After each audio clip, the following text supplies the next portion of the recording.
Life does not answer effort. Life answers words. The right words, spoken daily, draw wealth like a magnet. I will give you 10 sentences that have never failed, 10 keys that unlock the vault of supply. In this lesson, you will learn the 10 sentences of wealth declarations rooted in divine law that cannot fail.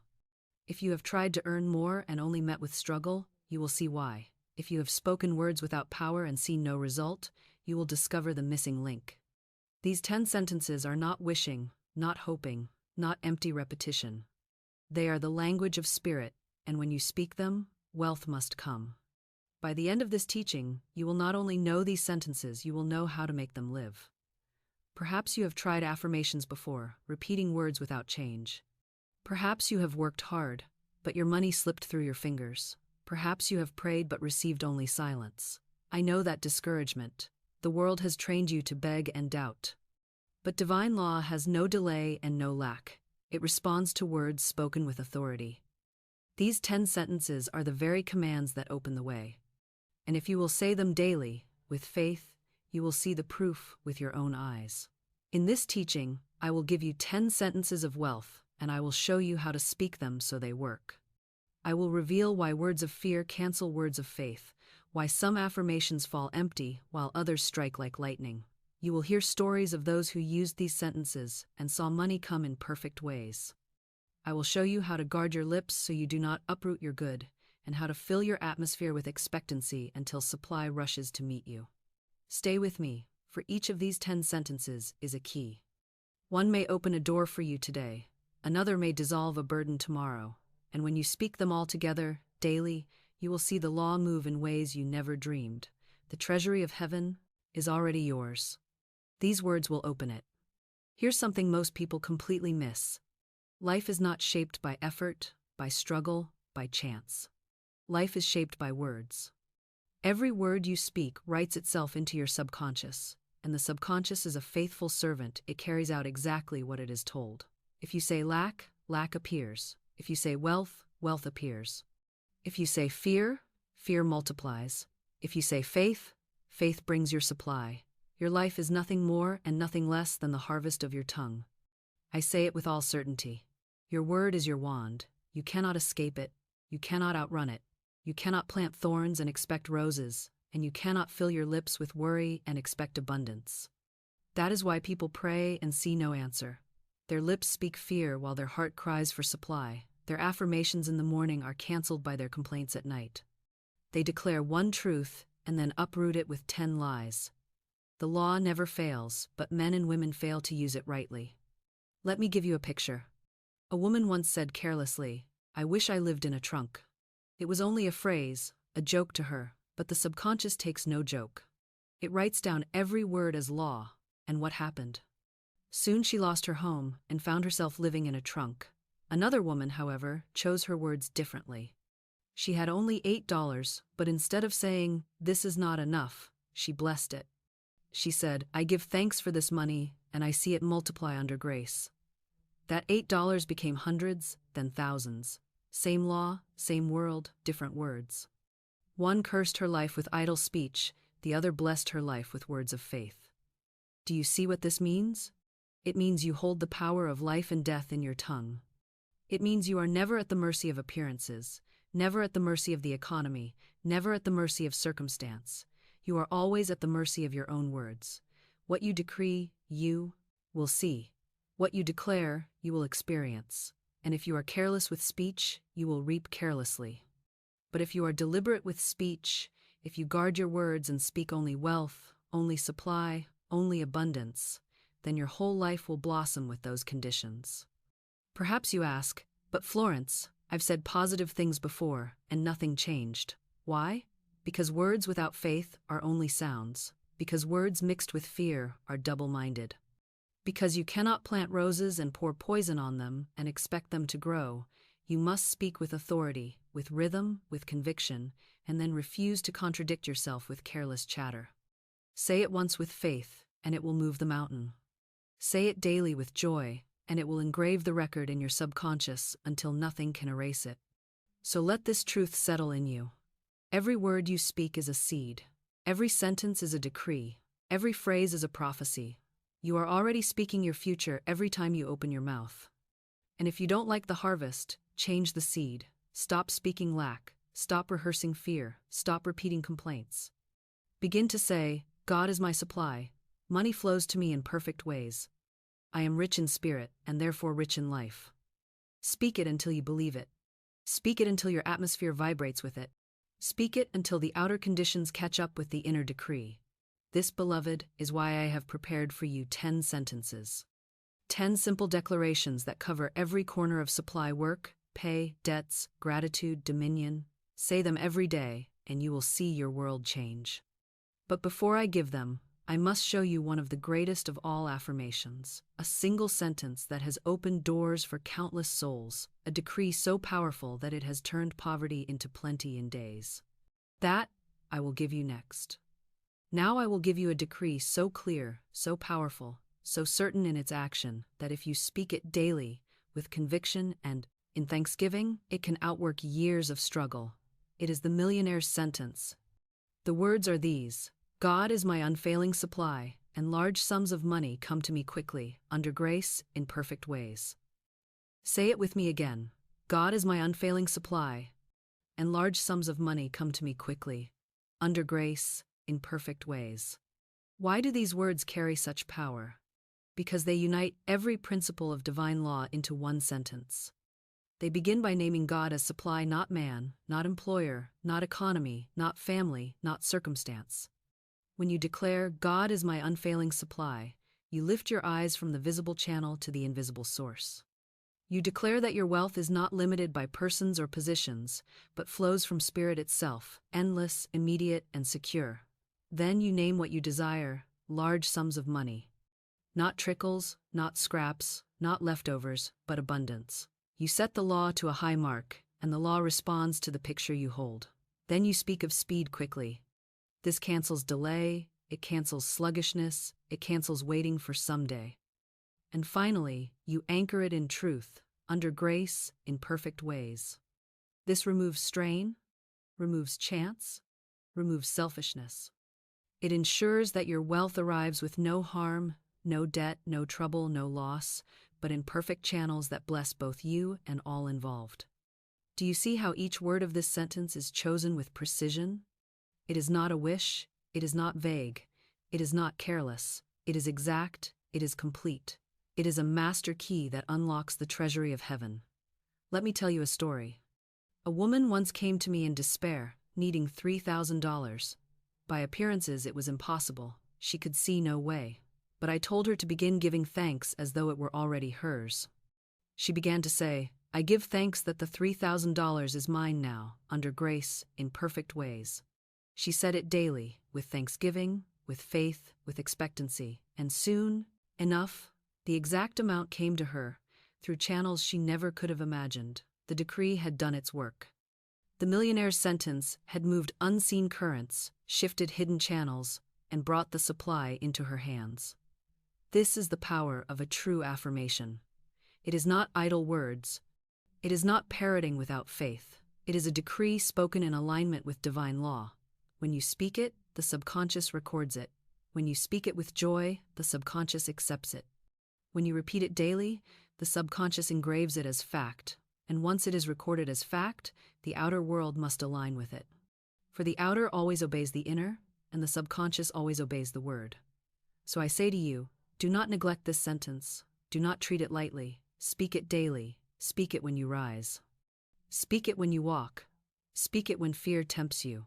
Speak it before you sleep. Fill your atmosphere with it. Engrave it upon your heart. Let it be the rhythm of your breath until it becomes the law of your life. And remember this, thanksgiving seals the decree. Do not speak it in desperation, as if pleading for rescue. Speak it in gratitude, as if it were already done.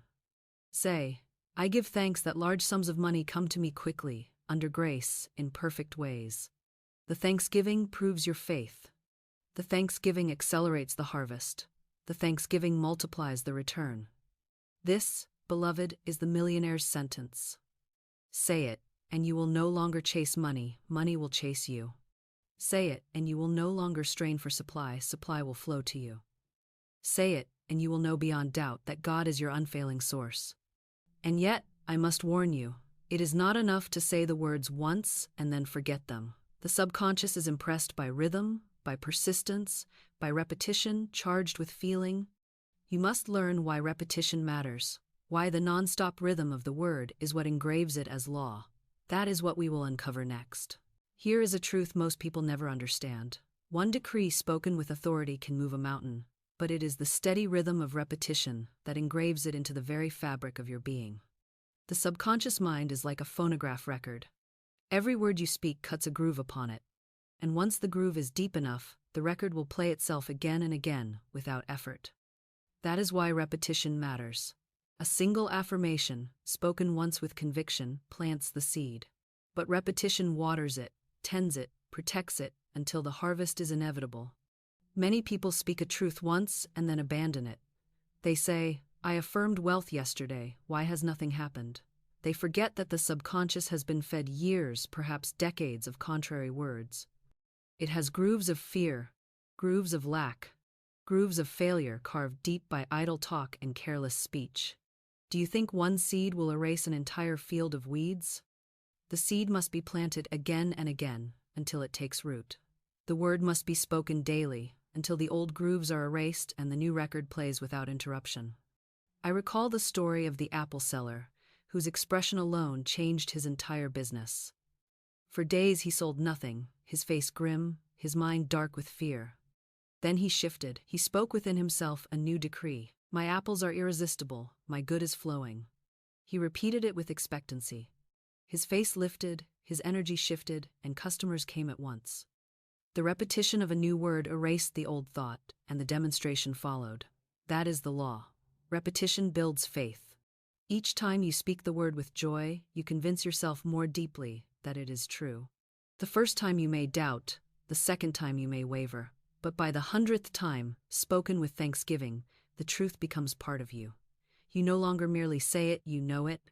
And once the subconscious knows, the outer world must obey.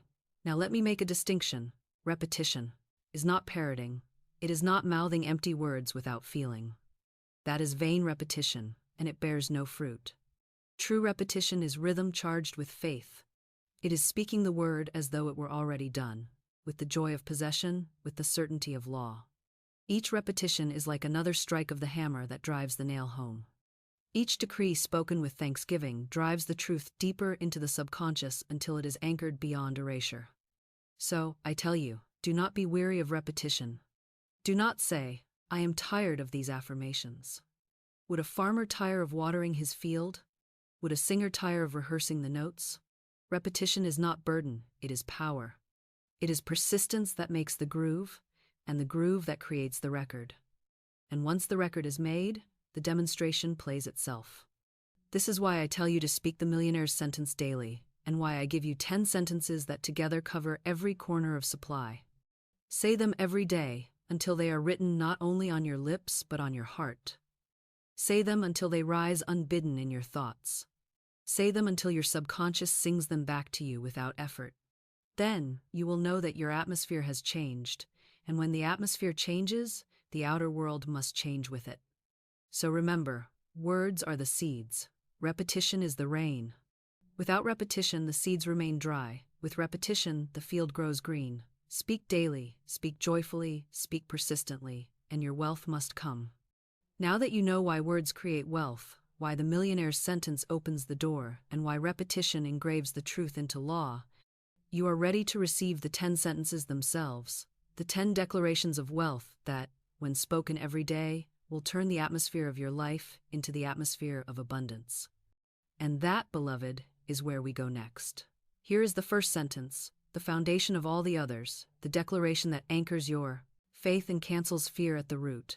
God is my unfailing supply, and my supply is endless, immediate, and in perfect ways. Say it aloud now, slowly, feeling each word as though it were a stone placed into the foundation of your house. God is my unfailing supply, and my supply is endless, immediate, and in perfect ways. Why is this the first sentence? Because the greatest error of man is believing that money comes from people, from jobs, from circumstances. People may be channels, but they are never the source. Your employer is not your source. Your business is not your source. Even your savings are not your source. God is your source. Spirit is supply itself, and Spirit cannot fail. Spirit is endless. Spirit is immediate. Spirit is perfect. When you anchor yourself in this truth, you are no longer a beggar depending on the favor of man, you are a child of God claiming your inheritance. Do you see the power of each phrase? God is my unfailing supply. That means supply cannot run dry. The source never weakens, never breaks, never delays. My supply is endless. That means there is no limit. Wealth cannot be exhausted, cannot be capped, cannot be withheld. My supply is immediate. That means it is present now, not someday, not years away. Spirit does not delay. Spirit is eternal now. My supply is in perfect ways. That means it arrives without harm, without debt, without burden, through channels that bless all involved.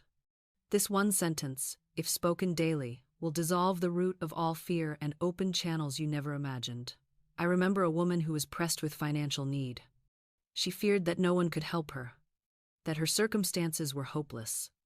I taught her this sentence, and she began to say, God is my unfailing supply, and my supply is endless, immediate, and in perfect ways.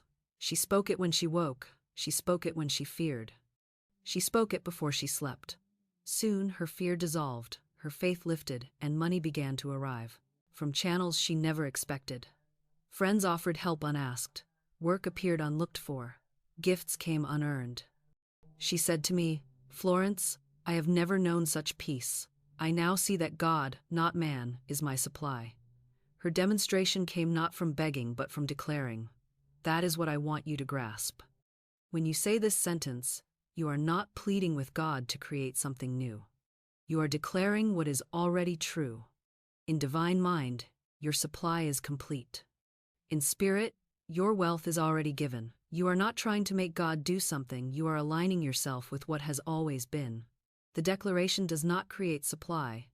The declaration opens your eyes to it, dissolves fear, clears channels, and allows the wealth already prepared to flow into your hands. So I ask you, how often have you thought of your job as your source? How often have you feared because a client left, or an employer wavered, or a contract failed? Do you not see how fragile that is? If you lean on man, you tremble when man shifts. But if you lean on God, you rest secure, for spirit cannot fail. That is why this first sentence is the anchor. It shifts your focus from the visible to the invisible, from the limited to the limitless, from the uncertain to the certain. Make this your daily decree. Say it in the morning to set the tone of your day. Say it at night to erase the fears of the world. Say it whenever lack whispers, and watch lack dissolve before it. Say it until your subconscious knows it as fact. Then, no matter what appearances say, you will walk in peace, knowing that your supply is endless, immediate, and perfect. And once you have anchored yourself in this truth, you are ready for the second sentence, one that accelerates the flow, one that calls for speed and grace, one that sets the law into swift motion. That, beloved, is the next key I will give you. The second sentence is one that startles the fearful mind, for it dares to speak boldly, it dares to demand speed, it dares to call for overflow without apology. The words are these: large sums of money come to me quickly, under grace, in perfect ways. Speak it aloud now, and notice how it feels upon your tongue. Large sums of money come to me quickly, under grace, in perfect ways. Do you feel how it stretches your imagination? Do you feel how it cancels the little trickle, the slow drip, the constant scraping and saving? It replaces the consciousness of pennies with the consciousness of plenty. Most people are afraid to call for large sums. They whisper their prayers timidly, asking for just enough to get by, asking for a little help. But that is not the language of spirit. That is the language of fear. Spirit is not little. Spirit is not stingy. Spirit is abundance without measure, wealth without end. To ask for scraps is to insult the giver. To call for overflow is to honor the source. That is why this sentence is necessary. It shifts your consciousness from survival to abundance, from delay to immediacy, from fear to faith. Notice also the rhythm. Large sums of money. Not a coin, not a trifle, not a trickle, but large sums. This builds a picture in the subconscious. A picture of size, of magnitude, of overflow. Then, come to me quickly. This is the command against delay. Many souls affirm abundance but place it always in the future. They say, "Someday I'll be rich, someday supply will come." And someday never arrives. But when you declare, "Quickly," you anchor it in the eternal now. You call it into the present. You cancel procrastination. You set the law into swift motion. And finally, under grace, in perfect ways. This guards the decree. It ensures that the money arrives without harm, without strain, without debt, without loss. It ensures that the blessing blesses all involved. I remember a student who dared to use this affirmation. She spoke it faithfully, daily, with thanksgiving. Even while her purse was empty, she said, "Large sums of money come to me quickly, under grace, in perfect ways." And within days she received a gift she could not have imagined, money that solved her problem at once. Another spoke it and received an inheritance released sooner than expected. Another spoke it and saw her business contract multiply beyond reason. The words acted like a magnet, drawing forth supply from channels hidden and swift. Perhaps you ask, is it not greedy to call for large sums? I tell you no. Greed is fear, grasping, taking what is not yours. But abundance is your divine right. The supply of spirit is infinite, and for you to claim your portion does not diminish another, it multiplies for all. To live in lack serves no one. To live in abundance blesses everyone. With wealth you can give, you can serve, you can expand the kingdom of joy. It is not greed to draw water from an infinite well. It is obedience. So make this your daily decree. Do not be timid, do not apologize. Say it with authority. Large sums of money come to me quickly, under grace, in perfect ways. Speak it until the fear of asking is gone. Speak it until you feel peace, not tension. Speak it until you believe that overflow is natural, that quickness is lawful, that grace is your guarantee. And then watch. Watch how the channels open. Watch how the unexpected flows. Watch how quickly spirit can move when you dare to speak the word. And when you have learned to call forth large sums, you must also learn to align your wealth with your work, your service, your daily expression. For money without right work breeds unrest. But when work, service, and pay align under divine law, abundance flows without effort. That, beloved, is the third sentence I will now give you. The third sentence is this: I have a perfect work in a perfect way. I give a perfect service for perfect pay. Say it with me slowly, letting each word settle in your soul like a seed planted deep in good soil. I have a perfect work in a perfect way. I give a perfect service for perfect pay. Why is this sentence essential? Because many long for money but hate their work. Many pray for supply but curse their service. They separate wealth from expression, supply from purpose, money from meaning, and this division creates conflict, and conflict blocks the flow. You cannot despise your work and prosper in it. You cannot complain about service and expect reward. You cannot call for pay while resenting the channel through which it comes. That is why this decree is necessary. It unites them all: work, service, pay under the law of perfection. Notice the balance of the words. I have a perfect work. Not just any work, not drudgery, not toil, not labor that weighs you down, but perfect work, work that suits your soul, that fits your gifts, that brings joy even as it brings supply. In a perfect way. Not forced, not strained, not pursued through endless struggle, but unfolding with ease, with rhythm, with harmony. I give a perfect service. Not selfish taking, not empty labor, but true service, giving value, blessing others, pouring forth what Spirit has placed in you.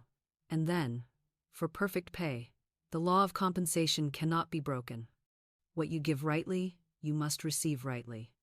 Service without pay is imbalance, pay without service is robbery, but perfect service and perfect pay together form the circle of supply. I recall a student who longed for work but found nothing. She was discouraged, she felt unworthy, she feared she would never prosper. I taught her to speak this sentence daily. I have a perfect work in a perfect way. I give a perfect service for perfect pay. At first she doubted, but she persisted. She spoke it in the morning, she spoke it at night, she spoke it whenever fear tempted her. And soon a position appeared so suited to her talents, so filled with joy, that she said, "It is as though it were created for me." Her pay was fair, her service was valued, and her heart was at peace. This is the fruit of the third decree. Do you see the pattern? The first sentence anchors you in endless supply, the second accelerates flow with large sums. The third aligns your inner gifts with outer channels, so that what you love becomes what you are paid for. It lifts work from toil into expression. It lifts pay from struggle into reward. It makes life a circle of joy, service, and abundance. Now perhaps you say, "But Florence, my work is not perfect, my pay is not perfect, my service feels unseen." That is precisely why you must decree. Do not describe what is, declare what must be. Say, "I have a perfect work in a perfect way. I give a perfect service for perfect pay." The words will shift your consciousness, the consciousness will shift your atmosphere, the atmosphere will shift your conditions, and soon your outer world will mirror the decree. Speak it until you believe it, and your work will transform, or new work will open. Speak it until you feel peace, and the right pay will appear. Speak it until you rejoice in service, and the law will reward you with abundance. So let this be your daily declaration. You are not made for toil. You are not made for drudgery. You are made for perfect work, in a perfect way, giving perfect service for perfect pay. Say it, and it must appear. And once you have aligned your work and pay, you must also release the burden of debt, for debt is a chain that binds many souls. The fourth sentence dissolves that chain. And that, beloved, is where we will go next. The fourth sentence is this: all that is owed to me is paid. All that I owe is paid. I walk free in God's abundance. Speak it now, clearly and firmly. All that is owed to me is paid. All that I owe is paid. I walk free in God's abundance. Feel how the words untangle knots in your spirit, how they lift weight from your shoulders, how they dissolve the fear of debt and replace it with the peace of freedom. Debt is one of the greatest burdens of humanity. It presses upon the mind like a chain, it whispers fear in the night, it robs joy from the day. Many souls live under its shadow, rehearsing constantly, "I owe this, I owe that, I will never be free." And the more they speak it, the deeper the chain cuts. For the law does not distinguish between a fearful word and a faithful word, it fulfills whatever is spoken with feeling. If you declare debt, you multiply debt. If you declare freedom, you draw freedom. That is why this decree is vital. It replaces the language of bondage with the language of liberty. Look closely at its rhythm. All that is owed to me is paid. This cancels the belief that others can withhold your good. It affirms that every debt, every unpaid wage, every promise unfulfilled is already released to you in divine right order. All that I owe is paid. This cancels the fear of creditors, bills, obligations, and lack. It declares that you are not a slave to man but a child of God, free from bondage. And then, I walk free in God's abundance. This seals the decree, lifting you above fear into peace. You are no longer chained to debt, you are walking already in the wide place of supply. I remember a student crushed beneath the weight of a lawsuit. She trembled, fearing ruin. I told her, "You must not fear the debt. You must not bow to it. Speak this: I cast this burden on the Christ within, and I go free. Speak, all that I owe is paid, all that is owed me is paid. I walk free in God's abundance." She obeyed. She released her fear. She stopped rehearsing defeat. She began to walk as though she were already free, and what happened? The case dissolved in her favor. The debt was cleared. She looked back and said, "The very chain that bound me was the sign of the miracle that set me free." Do you see? Debt is not permanent. It is only a shadow, a record, an appearance. And appearances can be erased by the word, the world tells. You, debt is iron, unbreakable. Spirit tells you it is vapor, vanishing before truth. And the truth is this: in divine mind, you are already free. All accounts are balanced. All debts are dissolved. All chains are broken. You must speak it until you believe it, and when you believe it, the law will fulfill it. So, if you are under debt today, do not repeat the story of bondage. Do not rehearse fear. Do not magnify the bills with your speech. Begin now to declare, "All that is owed to me is paid. All that I owe is paid. I walk free in God's abundance." Say it when you open your mail. Say it when the world tempts you to fear. Say it until peace replaces anxiety. Say it until joy rises, and soon you will find channels opening, money arriving, debts dissolving, balance restored. And once you have spoken freedom from debt, you must learn the companion truth, the release of burdens. For even when debt is cleared, many souls still carry worry, still carry fear, still carry invisible loads that block supply. The fifth sentence is the law of release, the casting off of every burden. That, beloved, is where we will go next. The fifth sentence is one of the most powerful, for it strikes at the very root of worry and fear. The words are these: I cast this burden on the Christ within, and I go free. Speak it now with a deep breath and feel as though you are laying down a heavy load. I cast this burden on the Christ within, and I go free. Why is this decree essential? Because fear and worry block the flow of wealth more than any other force. You may affirm abundance in the morning, but if you spend the day carrying the weight of fear, how will this bill be paid? What if nothing comes? What if I fail? Then you close the very channel you opened. Worry is inverted faith. It is faith in evil, faith in loss, faith in failure. And the law, ever obedient, gives you what you continually dwell upon. That is why you must release it. You must cast it, not carry it. Notice the rhythm of the sentence. I cast this burden. You do not wrestle it. You do not reason it. You do not analyze it. You simply cast it, throw it off, release it from your grasp, on the Christ within. Not into the air, not onto another person, but onto the indwelling spirit, the eternal presence within you that is wisdom, peace, and supply. And I go free. Freedom is immediate, not delayed. The moment the burden is cast, you are light, you are free, you are open to receive. I remember a woman who came to me, heavy with debt and lawsuit, so anxious she could not sleep. I told her, say this sentence whenever fear comes. I cast this burden on the Christ within, and I go free. At first she repeated it many times in an hour, for the fear kept rising. But she persisted. She spoke it until her heart grew light, until peace replaced anxiety. And soon the lawsuit dissolved, the debt was cleared, the channels of supply opened. She said, it was not the burden that defeated me, it was my clinging to it. When I cast it away, God carried it. That is the mystery of this law. Spirit cannot carry what you insist on holding. If you grip the burden, Spirit respects your choice. But the moment you release it, the moment you cast it, the Christ within takes it up and dissolves it in perfect ways. You must trust the process. You must refuse to pick it back up. Too many throw down their burden in prayer and pick it up again in worry. That is not casting, that is postponing. True casting is final. True casting says, this is no longer mine. It is in God's hands. I am free. Do you see how practical this is? The next time a bill arrives, do not tremble. Lay your hand upon it and say, I cast this burden on the Christ within, and I go free. The next time fear grips you, say it aloud until peace returns. The next time you rehearse a problem, stop and declare, this is not mine to carry. I release it, I go free. Each time you do this, you degrade, dissolve another block, you open another channel, you make space for supply to flow. And once you have learned to release burdens, to live light and unchained, you will see a new magnetism arise. You will find yourself drawing your own good, not chasing it. The next decree calls forth that magnetism, the law of irresistible attraction. That is the sixth sentence I will give you now. The sixth sentence is one that fills the air with drawing power, one that awakens the magnetic law of spirit and pulls to you all that belongs by divine right.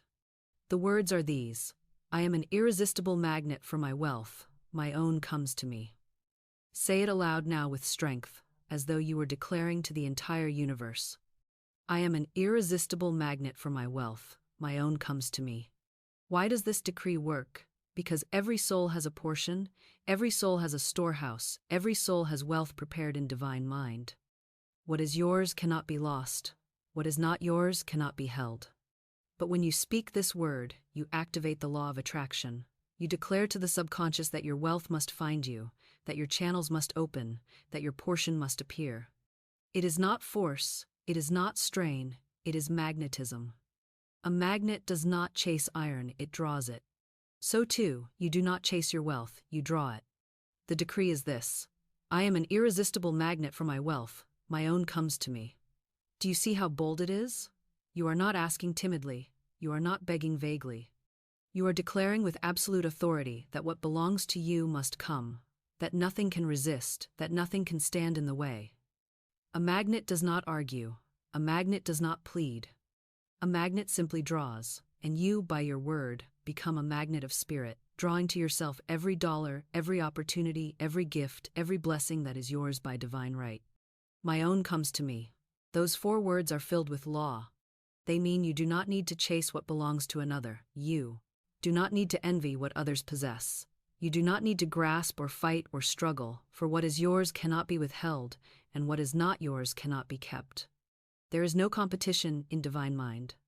Your portion is prepared, your channels are waiting, your wealth is yours alone. Speak it until you know it. My own comes to me, and you will find that what once seemed out of reach will begin to move toward you, as surely as iron filings rush to a magnet. Let me tell you a story.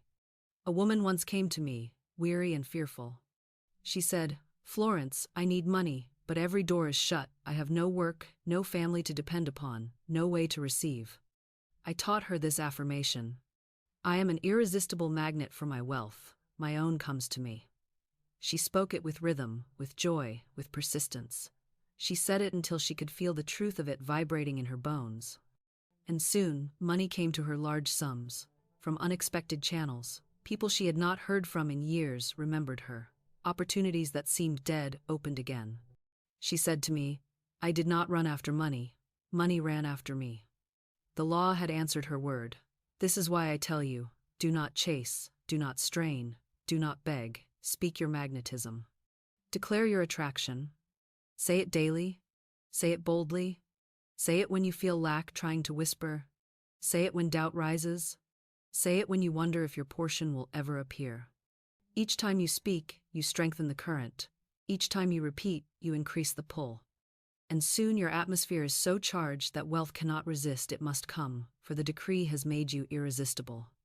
Do not be deceived by appearances if they look barren. A magnet does not see iron and then decide to work. It works whether or not the iron is visible. Your word works whether or not the money is in sight. Trust the unseen. Keep speaking the decree. And remember this. Your own comes to you. Not someone else's, not what belongs to another, but your own, prepared for you, reserved for you, perfectly fitted to you.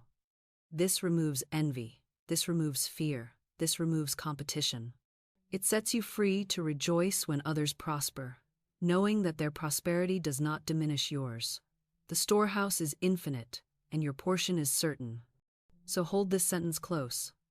I am an irresistible magnet for my wealth. My own comes to me. Say it until you feel the pull within yourself. Say it until the atmosphere around you vibrates with it. Say it until you can no longer imagine chasing wealth, for wealth is already chasing you. And when you know this magnetism, you must also know another truth. Nothing is ever lost. Even if something appears to slip away, even if you think you have lost your portion, Spirit always brings its perfect substitute. That is the 7th sentence, and it will open your eyes to the law of substitution. Where there is no loss, only exchange for the greater. The 7th sentence is this. There is no loss in divine mind. What is mine by divine right is never taken from me. Speak it slowly, letting it dissolve the shadows of fear within you. There is no loss in divine mind. What is mine by divine right is never taken from me. Why is this decree so necessary? Because loss is one of the greatest lies of appearances. The world says, "You have lost. You had it, and now it is gone. You are weaker, poorer, diminished." But I tell you, in spirit there is no loss. What appears as loss is always substitution. If something departs that was not yours by divine right, something better takes its place. If something is withheld, it is only so that its perfect equivalent may arrive. Nothing truly yours can ever be stolen. Nothing prepared for you can ever be denied. What is yours by divine right will remain, and what departs is only making space for something greater. Think of it, the law of God is perfect, and perfection admits no waste. If an opportunity closes, it is because a better one is opening. If a relationship ends, it is because the true one is prepared. If money slips away, it is because another channel is waiting. Divine mind does not subtract, it substitutes. It never takes without giving. It never empties without filling. It never diminishes, it only multiplies. This is why you must speak this decree, especially when appearances scream of loss. I recall a student who clung to a man, whom I will call A, B, and she loved him, but he was not hers by divine right. He mistreated her, neglected her, and still she held on. When at last he departed, she was filled with grief. I told her, "Do not fear. Say instead, there is no loss in divine mind. What is mine by divine right is never taken from me. If A, B, is not the one, his equivalent will appear." She spoke it faithfully, though her heart ached, and soon another man entered her. Life kind, loving, faithful, the true companion prepared for her. They married, and she said, "Florence, had A.B. stayed, I would have missed the man who was truly mine." Loss was revealed to be substitution. The false departed, and the true arrived. That is the law. When you lose something, do not cling in fear. Do not say, "All is lost." Say instead, "There is no loss in divine mind. What is mine by divine right is never taken from me. Its perfect equivalent now appears." Then watch. The space left empty will soon be filled. The vacancy will soon be occupied by the true. The closed door will soon reveal another, wider and brighter. Do you see the peace this brings? You no longer fear change. You no longer mourn appearances. You no longer tremble when something departs. You rest secure, knowing that spirit never subtracts, only substitutes. You know that nothing can leave your life except that which does not belong, and nothing can enter except that which is yours. What freedom this is! You are no longer chained to loss, no longer ruled by fear, no longer deceived by appearances. You stand anchored in truth. There is no loss in spirit, so I charge you, speak this sentence whenever you face endings. When a job closes, say, "There is no loss in divine mind." When money slips away, say, "What is mine by divine right can never be taken." When relationships end, say, "Its perfect equivalent is on the way." Do not mourn, rejoice. For endings are signs of new beginnings, and what appears as subtraction is always multiplication in disguise. And once you know that loss is an illusion, you are ready to embrace the greatest multiplier of all, gratitude. For gratitude is the magnet that multiplies whatever you bless. That is the 8th sentence, and it will unlock abundance beyond measure. The 8th sentence is this: I give thanks for the wealth that is mine now, and it multiplies under grace. Speak it aloud and feel the current of joy rise within you. I give thanks for the wealth that is mine now, and it multiplies under grace. Why is gratitude so powerful? Because gratitude is the vibration of already having. It is the language of possession. Fear says, "It is not here." Worry says, "It may never come." Begging says, "I need, I want, I lack." But gratitude says, "It is mine. I see it, I feel it. I rejoice in it now," and the law answers to your vibration. When you speak as though you already have, the subconscious accepts it as fact, and the outer world aligns itself to prove it. Gratitude is faith made visible. Gratitude is expectancy made audible. Gratitude is the magnet that multiplies. Consider the rhythm of the decree. I give thanks for the wealth that is mine now. Not tomorrow, not next week, not when circumstances shift, but now. You anchor your wealth in the present moment, for spirit only knows the eternal now, and it multiplies under grace. Multiplication is the law of life. One seed becomes a harvest, one affirmation becomes a demonstration, one act of gratitude becomes a flood of blessings. And, under grace ensures that the multiplication is pure, effortless, free of harm or strain. The world said, "This is impossible," but gratitude said, "It is already mine," and the law answered with multiplication. That is always the way. The law does not argue, it does not delay, it simply reflects the vibration of your words and the condition of your heart. If you speak lack, lack grows. If you speak gratitude, supply multiplies. Gratitude takes what looks small and clothes it in majesty. Gratitude looks at a seed and sees a harvest. Gratitude looks at a coin and sees a fortune. Gratitude looks at an empty cup and already tastes the overflow.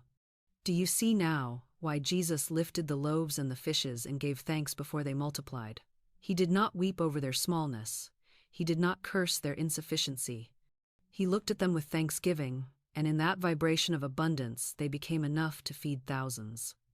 That is the mystery of gratitude. It transforms appearances, it multiplies the little into the much, it erases lack by seeing only supply. I tell you this plainly. Every time you call something not enough, you curse it. You shrink it in your own sight, you choke its growth, you bind its potential. But every time you give thanks for it, no matter how small, you enlarge it, you water it, you release its hidden increase. If you have $10 and say, "This is too little," you will find it shrinking further. But if you hold those $10 in your hand and say, "I give thanks for the wealth that is mine now," and it multiplies under grace, you will see channels open, gifts flow, opportunities arise, and your 10 will become 100, your 100 1,000, your 1,000 a fortune. I once counseled a man who complained constantly about his pay. He said, "It is not enough, it will never be enough." I told him, "As long as you despise what you have, it will despise you. Begin to bless it, give thanks for coin, for every dollar. Speak over your pay, 'I give thanks for the wealth that is mine now,' and it multiplies under grace." At first he resisted, but then he obeyed. Each payday, instead of cursing, he blessed. Each bill he held, instead of groaning, he gave thanks. Soon his pay increased, his opportunities multiplied, and he came to me astonished, saying, "It was as though the moment I blessed it, the tide turned. This is not sentiment, it is law." Gratitude shifts the subconscious from lack to plenty, and the subconscious must act out what it is fed. If you live in complaint, your subconscious builds walls against abundance. If you live in gratitude, your subconscious builds channels for abundance. Gratitude is the key that multiplies. So I tell you, practice this daily. Give thanks for every penny, for every bill, for every meal, for every opportunity. Give thanks before the wealth appears, for thanksgiving before manifestation is the surest sign of faith. Say it when you rise. "I give thanks for the wealth that is mine now," and it multiplies under grace. Say it before you sleep. Say it when fear whispers, "This is not enough." Cancel fear with gratitude. Replace complaint with thanksgiving. Turn smallness into greatness by blessing what you hold. And soon you will see for yourself that gratitude is not only a feeling, it is a magnet, a law, a multiplying force that turns the little into the much. And now, having learned to bless and multiply, you must also learn to open the way, to invite spirit to clear paths you cannot see. The 9th sentence is the decree of open channels, and it is the bridge between what you declare and how it arrives. That, beloved, is where we will go next. The 9th sentence is this: "Infinite Spirit, open the way for my right wealth under grace in perfect ways." Speak it aloud, and let its rhythm expand your horizon. Infinite Spirit, open the way for my right wealth under grace in perfect ways. This decree matters because most people strangle their own good by insisting on how it must arrive. They say, "It must come through this job, through this person, through this channel, through this plan." And when that narrow path fails to open, they despair, thinking the law has not worked. But the law never fails, the failure is always in our limiting of it. Spirit has 1,000 ways where you can see none. Spirit has channels hidden, resources unknown, instruments prepared long before you spoke your word. And when you declare, "Infinite Spirit, open the way," you release the law from your small conditions. You free it to work in vast, surprising, effortless channels. Infinite Spirit. These words place your request in the limitless, not in the narrow. You are not calling on man, not calling on money, not calling on appearances. You are calling on the infinite, the boundless, the inexhaustible. Open the way. These words are command, not plea. They dissolve obstacles, they clear paths, they create doors where walls once stood. For my right wealth. Not stolen wealth, not forced wealth, not wealth that belongs to another, but what is yours by divine right. And finally, under grace, in perfect ways. This ensures that the wealth comes without harm, without debt, without trouble, without burden.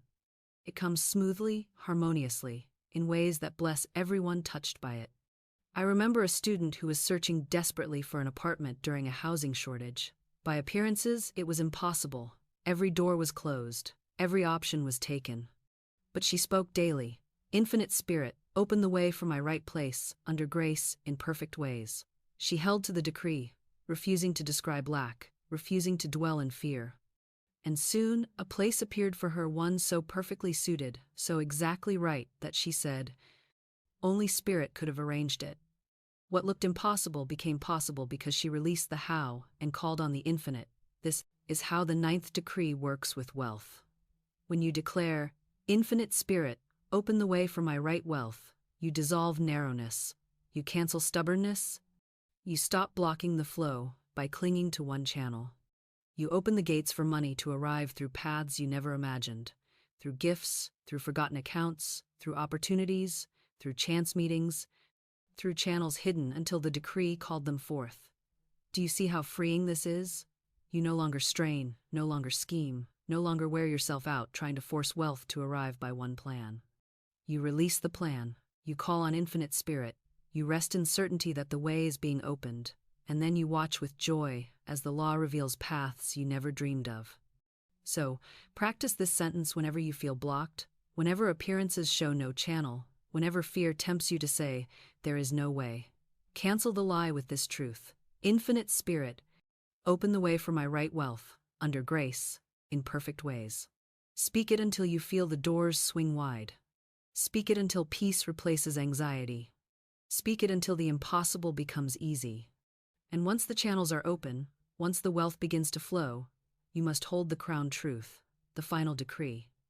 That money is not your master, but your servant. That you are to walk in dominion and never bow to gold. That, beloved, is the 10th sentence, the seal upon all the others. The 10th sentence is this: I walk in dominion, money serves me. I never serve money. Speak it aloud with poise, as one who rules and not as one who begs. I walk in dominion, money serves me. I never serve money. This decree is vital because even after wealth begins to flow, many souls still fall into fear. They say, "What if I lose it? What if it disappears? What if I cannot keep it?" And in those words, they bow to money, they make money their master, they chain themselves again to the very thing they sought to be free of. You must remember always, you are not created to serve money, you are created to rule with money as your servant. Spirit is your source, wealth is your instrument, and you are the master.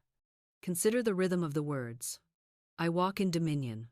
This is not crawling, not clinging, not cowering, it is walking, upright, calm, steady, as one who knows their authority. Money serves me. This sets wealth in its rightful place as a tool, a channel, a servant that obeys your decree. Money is meant to carry out your vision, to support your work, to bless your life, not to rule your heart. I never serve money. This cancels greed, fear, desperation, and slavery to gold. When you speak this truth, you cut the chains of idolatry and stand free, knowing that your supply is spirit, not paper, not coins, not banks, not men. I recall a student who was prospering, but fear clung to her. She said, "Florence, I am earning more now than ever, but I am anxious. I worry it will be taken away. I check my accounts constantly. I cannot rest," I told her. "You have let money rule you. You must reverse the order. Begin to say, I walk in dominion. Money serves me. I never serve money." Speak it until you feel peace. She obeyed. Slowly, her anxiety dissolved. She began to see money as her servant, not her master. She gave more freely, she lived more calmly, she trusted more fully, and her wealth not only remained, it increased, for she was no longer strangling it with fear. This decree is the crown, because without dominion, wealth becomes a tyrant. With dominion, wealth becomes a friend. Without dominion, riches enslave. With dominion, riches obey. You must decide whether you are the ruler or the ruled. And the law is clear. Spirit made man in dominion, not in bondage. The Christ within you is ruler, not beggar. When you walk in dominion, you are aligned with truth. So speak this daily, especially when money begins to flow. Say, I walk in dominion, money serves me. I never serve money. Say it when fear tempts you to hoard. Say it when anxiety whispers about loss. Say it when greed tries to push you into overwork. Cancel every lie with this truth. Money is my servant, never my master, and then you will live free, rich in spirit, rich in supply, rich in peace. And now, beloved, you have received the 10 sentences. 10 decrees that cover every part of supply, endless wealth, quick abundance, perfect work, freedom from debt, release of burdens, magnetism of your own, assurance against loss, gratitude that multiplies, open channels, and dominion over wealth. These are your keys, your tools, your commands. Speak them daily, and they will transform your world. But remember, the work is not finished by knowing. The work is finished by guarding. Once the word is spoken, you must protect it, multiply it, and live it. That, beloved, is the next section, and I will now show you how to guard and multiply the words of wealth so that nothing can uproot your harvest. Here is something most people overlook. They speak affirmations in the morning, and then, with their lips, they uproot them by night. They declare wealth, but later they complain of lack. They affirm freedom, but later they speak of debt. They call for abundance, but then they rehearse fear.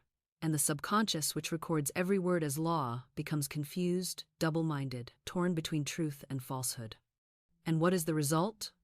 Delay, frustration, mixed demonstrations. This is why you must guard the lips. Jesus spoke it with eternal clarity. By thy words thou shalt be justified, and by thy words thou shalt be condemned. Every word is a seed, every word carries force, there is no idle speech. Even the jokes you think harmless, even the careless phrases you toss into the air, they are all seeds. The subconscious does not distinguish jest from decree, sarcasm from prophecy. It records, it accepts, it executes. If you joke about poverty, you invite it. If you complain about bills, you multiply them. If you sigh, nothing ever works for me, the subconscious answers, as you wish. That is why you must set a watchman at the gate of your mouth. I once counseled a man who faithfully affirmed abundance. He spoke the sentences, he gave thanks, he declared freedom. But at dinner each night, he poured out his fears to his family. He told them how business was bad, how opportunities were scarce, how money was tight. He did not realize that he was planting weeds in the very field where he had sown golden seed. I told him, stop rehearsing failure, guard your lips, speak only what you want multiplied. Do not let complaint pass your tongue. He obeyed. He ceased the careless talk. He refused to describe lack. He spoke only of abundance, even when appearances denied it. And soon his affairs shifted. Opportunities returned, money flowed, and he prospered. The watchman at the gate had saved the harvest. Do you see how serious this is? Many of you are faithful in your affirmations, yet careless in your conversations. You water the field in the morning and poison it by noon. You declare truth in secret and deny it in public, and then you wonder why your demonstration tarries. But the law is exact. Every word counts. Every phrase multiplies. Every idle sentence builds or destroys. So what must you do? You must guard the lips. Refuse to speak of lack. Refuse to describe trouble. Refuse to give voice to fear. If appearances rise, do not name them as final. If bills come, do not rehearse their weight. If obstacles appear, do not magnify them with your words. Instead, bless them, call them dissolved, declare them as signs of supply. Hold your tongue when tempted to complain, and instead say within yourself, God is my unfailing supply. Large sums of money come to me quickly, under grace, in perfect ways. This is guarding the lips, not silence in fear, but speech in truth. It is not enough to plant the 10 sentences. You must protect them. You must refuse to let thorns of idle talk choke them. You must stand as a watchman at the gate of your mouth, allowing only words of truth to pass. And when you do this, your harvest will come quickly, unhindered, unspoiled, full. So let this be your daily practice. Before you speak, ask, do I want this multiplied? If yes, speak it boldly. If no, be silent. Let every word be seed for wealth, not seed for lack. And soon your entire atmosphere will be filled with the fragrance of abundance. And once you have guarded your lips, you must also learn the law of multiplication through gratitude. For guarding prevents loss, but gratitude brings increase. That is the next decree we must unfold together. Guarding your lips keeps the harvest safe, but gratitude multiplies it. Gratitude is not merely courtesy, not merely polite words, it is a force, a vibration, a law. The decree is this: I give thanks for the wealth that is mine now, and it multiplies under grace. When you say those words, you ignite increase, for gratitude is the proof of faith. Gratitude is the sound of expectancy. Gratitude is the language of possession. You cannot thank for what you do not believe you have. You cannot rejoice in what you doubt will come. So when you give thanks, even before the manifestation is visible, you are declaring to the subconscious, "It is done. I have received." And the law, obedient to that vibration, rushes to prove you right. I recall the story of a woman who had only $8 to her name. By appearances, it was small, insignificant, even laughable. Most would have said, "This is not enough." Most would have cursed it, despised it, feared it. But she understood the law. She took those $8 in her hand, and she blessed them. She said, "I give thanks for this money, and I see it multiply under grace." She gave thanks with joy, not with bitterness, and she acted as though she already had abundance. Soon, those $8 became hundreds, then thousands. Gratitude had multiplied her seed. Do you see? Complaint shrinks, gratitude expands. Complaint closes the hand, gratitude opens it. Complaint curses the soil, gratitude waters it. Every time you call something too little, you bind it. Every time you bless it with thanksgiving, you release its hidden increase. Jesus knew this law. When he looked at the loaves and fishes, he did not say, "This is not enough." He lifted them and gave thanks. And in that thanksgiving, the vibration of abundance was released, and the food multiplied to feed thousands. Gratitude turned lack into plenty. So I tell you, do not despise the little you have. Do not call it small. Do not curse it with complaint. Take it in your hand, whatever it is, a coin, a bill, a meal, a gift, and bless it. Say, "I give thanks for the wealth that is mine now, and it multiplies under grace." Say it until your heart feels light. Say it until the atmosphere around you hums with joy. Say it until you can no longer see little, but only seed. For every small thing, when blessed, becomes great. One man complained constantly about his pay. He said, "It is never enough. It will never be enough." And so it never was. I told him, "You must bless it. You must give thanks for it. You must see it multiply under grace." He obeyed. At first he forced the words, for his heart still muttered complaint. But he persisted.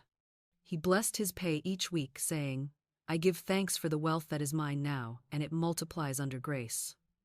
And soon his pay increased, opportunities opened, and money flowed more freely. Gratitude had loosed the channels. So I charge you, practice gratitude not after you receive, but before. Gratitude before manifestation is the seed of manifestation. When you give thanks in advance, you declare that the matter is settled, that the law is working, that the supply is yours already. This is faith made audible. This is abundance made visible. And the law must answer.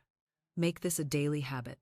Thank for every coin, every bill, every gift, every opportunity. Thank for the wealth unseen as though it were already in your hand. Thank until your spirit is lifted. Thank until your atmosphere shifts. Thank until you feel the multiplication already stirring. And soon, you will see it with your eyes, for gratitude multiplies without fail.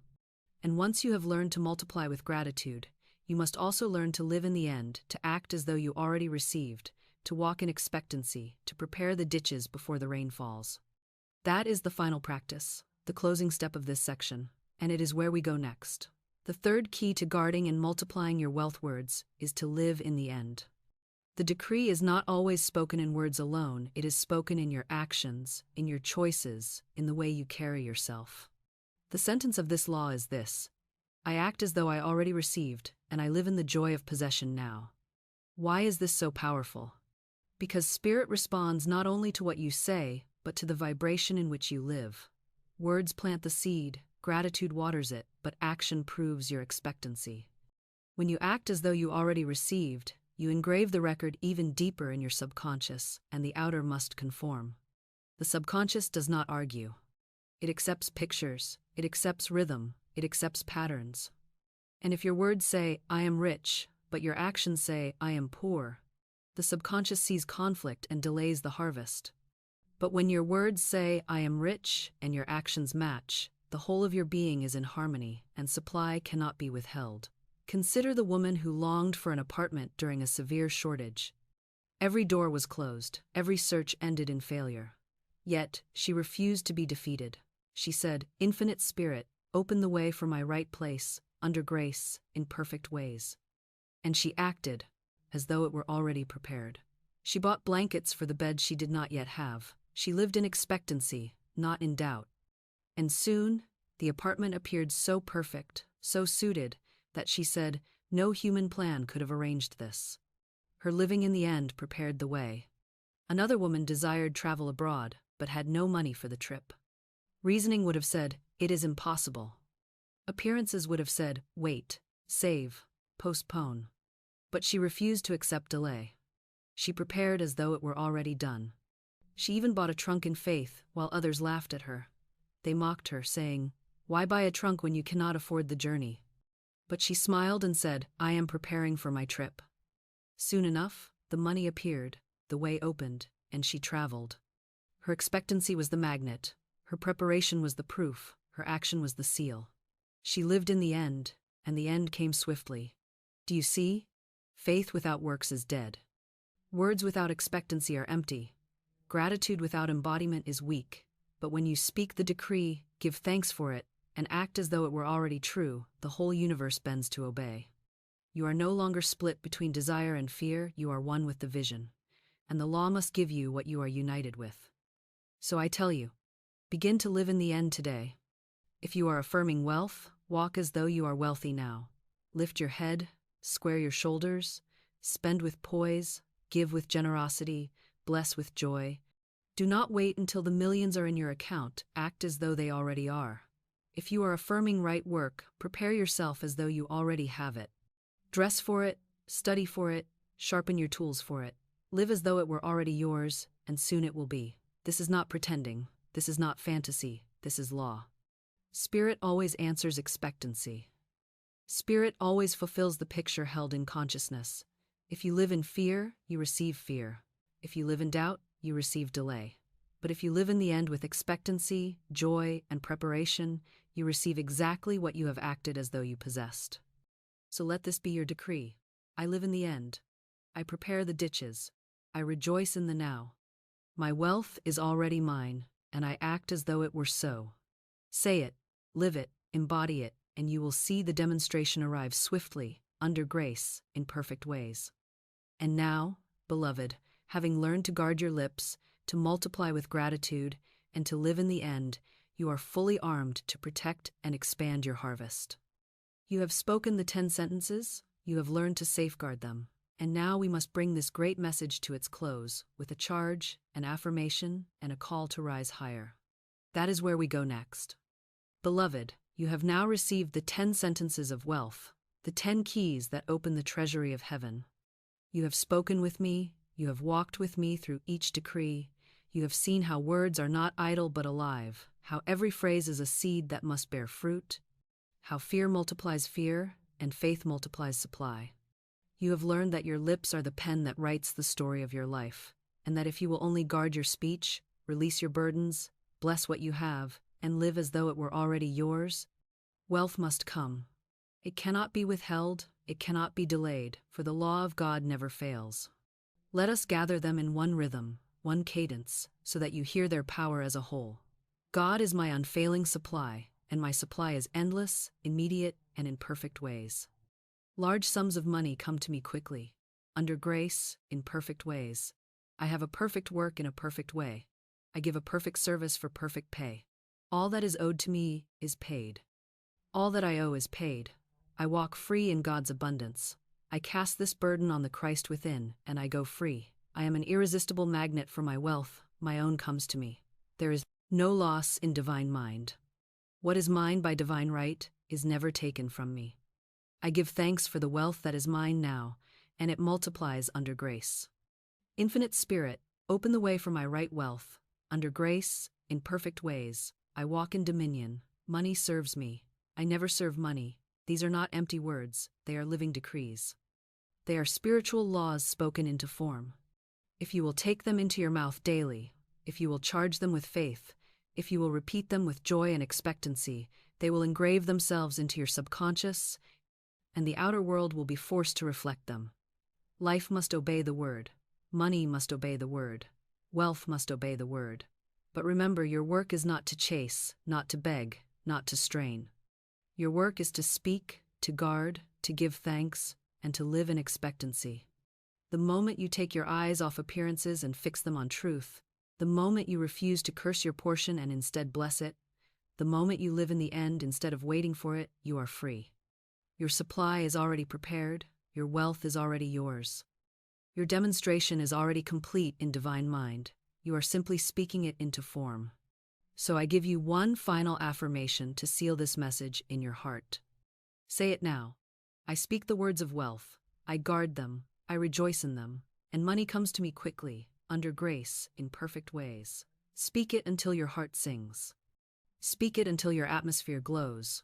Speak it until the outer world aligns with the inner decree. And when it does, and it will, you will look back and say, these 10 sentences have turned my life from poverty to plenty, from fear to faith, from struggle to supply. But, beloved, do not stop here. For there is one more decree, a hidden master affirmation that lies beyond the 10.